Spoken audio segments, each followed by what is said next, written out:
तैयार रहिए, स्टार्ट। जिस सरकारी स्कूल में बालिकाओं के लिए शौचालय तक उपलब्ध नहीं हो और पर्दे लगाकर सड़क किनारे वैकल्पिक इंतजाम किया गया हो, वहाँ शिक्षा का वातावरण कितना सम्मानजनक और सुरक्षित होगा, इसका सहज ही अंदाजा लगाया जा सकता है।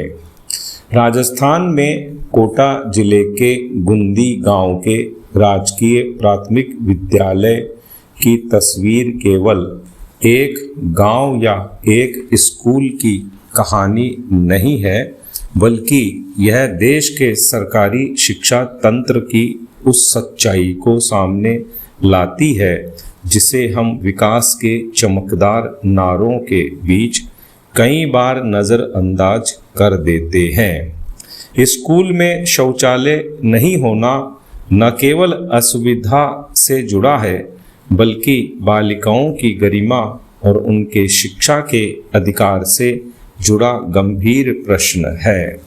दुनिया में शिक्षा प्रणाली को विकास की नींव माना जाता है। सरकारें नई शिक्षा नीति, डिजिटल शिक्षा, स्मार्ट क्लास और तकनीकी संसाधनों की बातें करती हैं, लेकिन ज़मीनी सच्चाई यह है कि आज भी देश भर के सैकड़ों सरकारी स्कूल मूलभूत सुविधाओं के लिए तरस रहे हैं। कहीं शौचालय नहीं है, कहीं पीने के पानी की व्यवस्था नहीं है, कहीं बिजली नहीं पहुंची है और कहीं बच्चे जर्जर भवनों में बैठकर पढ़ाई करने को मजबूर हैं। ऐसे हालात में शिक्षा की गुणवत्ता सुधारने की बातें अधूरी लगती हैं। विशेष रूप से बालिकाओं की शिक्षा के लिए शौचालय जैसी सुविधा अत्यंत आवश्यक है। शोध यह बताते हैं कि ग्रामीण क्षेत्रों में बालिकाओं के स्कूल छोड़ने का एक बड़ा कारण सुरक्षित और स्वच्छ शौचालयों की कमी है। किशोरावस्था में यह समस्या और गंभीर हो जाती है। जब विद्यालय में बुनियादी सुविधाएं नहीं होंगी तो अभिभावक भी बेटियों को नियमित रूप से स्कूल भेजने में संकोच करेंगे। ऐसे में बेटी बचाओ बेटी पढ़ाओ जैसे अभियान तभी सार्थक होंगे जब स्कूलों में सम्मानजनक वातावरण सुनिश्चित किया जाए। विडंबना यह है कि सरकारी स्कूलों में पढ़ने वाले अधिकांश बच्चे गरीब, ग्रामीण और मजदूर परिवारों से आते हैं। यही बच्चे आगे चलकर डॉक्टर, शिक्षक, इंजीनियर, सैनिक और प्रशासनिक अधिकारी बनकर देश का भविष्य गढ़ते हैं। इसलिए सरकारी स्कूल केवल शिक्षा संस्थान नहीं, बल्कि सामाजिक समानता और अवसरों के केंद्र हैं। यदि इन स्कूलों की उपेक्षा होगी तो इसका असर सीधे देश के भविष्य पर पड़ेगा। अब बारिश का मौसम भी आने वाला है। कई स्कूलों की छतें टपकती हैं, परिसर में पानी भर जाता है और जर्जर भवनों के कारण दुर्घटना का खतरा बना रहता है। केवल निरीक्षण और घोषणाओं तक सीमित नहीं रहकर सरकारी स्कूलों में बुनियादी सुविधाओं की व्यवस्था सुनिश्चित करनी चाहिए। विकास केवल ऊंची इमारतों, एक्सप्रेसवे और डिजिटल योजनाओं से नहीं मापा जाता। असली विकास तब माना जाएगा जब गांव के एक छोटे से सरकारी स्कूल की बालिका भी सम्मान, सुरक्षा और सुविधा के साथ शिक्षा प्राप्त कर सके। प्रधानमंत्री नरेंद्र मोदी द्वारा ईंधन, सोना, उर्वरक, खाद्य तेल और विदेश यात्रा जैसे 11 विषयों पर संयम के हालिया आह्वान को कई लोग कीमतों में भावी वृद्धि की आहट मान रहे हैं। लेकिन इस आह्वान का व्यापक लक्ष्य विदेशी मुद्रा संरक्षण को वर्ष 1930 के नमक सत्याग्रह जैसा राष्ट्रीय जन आंदोलन बनाना है।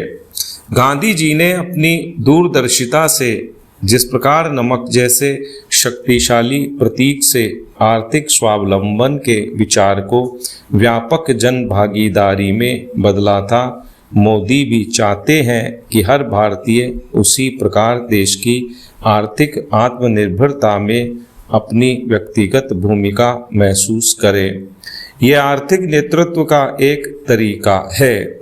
कच्चे तेल, उर्वरक, सोने और खाद्य तेल के आयात पर भारत की निर्भरता ऐसी ढांचागत कमजोरी है जो दशकों से दूर नहीं की जा सकी है। लाल बहादुर शास्त्री ने भी 1965 में युद्ध और खाद्यान्न संकट के समय सोमवार की शाम उपवास रखने का आह्वान किया था। समाजवादी सांसद मधु लिमय ने संसद में तर्क दिया था कि राष्ट्रीय संकट के समय स्वैच्छिक सादगी संवैधानिक कर्तव्य है और राजनेताओं को खुद मिसाल पेश करनी चाहिए। आर्थिक आपातकाल के समय नागरिक एकजुटता की अपील की यह परंपरा सम्मानजनक रही है और अतीत में कारगर साबित हुई है। लेकिन गांधी जी के नमक सत्याग्रह की नैतिक शक्ति यह थी कि नमक कर सीधे गरीबों को बड़ी चोट पहुंचाता था। गांधी जी ने उस अन्याय के विरुद्ध नमक को चुना। इसके विपरीत विदेशी मुद्रा संरक्षण का आह्वान किसी अन्याय के खिलाफ नहीं है, बल्कि यह संसाधन विहीन लोगों पर अधिक भार डाल सकता है। यदि हम प्रधानमंत्री के 11 आग्रहों को इसी नज़रिए से देखें तो विदेश में छुट्टियां मनाना या डेस्टिनेशन वेडिंग टालना केवल अमीरों के लिए है।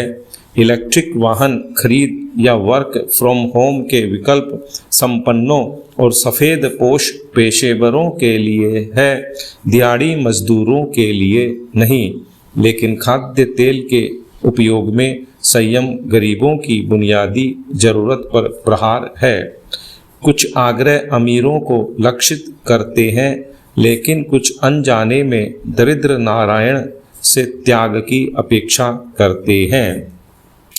आर्थिक परिदृश्य वैसे ही गंभीर है।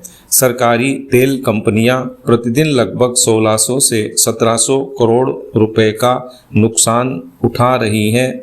पिछले 10 सप्ताह का कुल घाटा 1 लाख करोड़ रुपए पार कर चुका है।